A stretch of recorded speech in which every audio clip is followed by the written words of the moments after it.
അവിടെ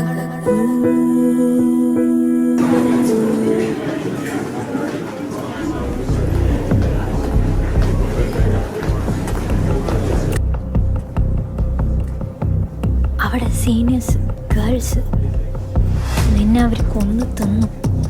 face covering.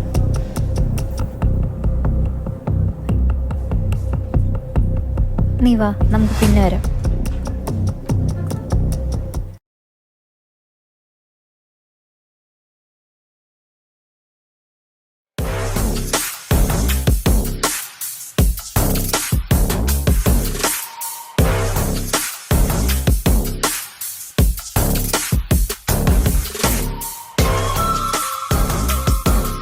ആരും കണ്ടില്ല എന്നറിയണ്ട, ഇതാണ് ഞാൻ പറഞ്ഞ സാധനം. എടാ, ഇവളെ കൊണ്ട് ചെയ്യിക്കാനുള്ള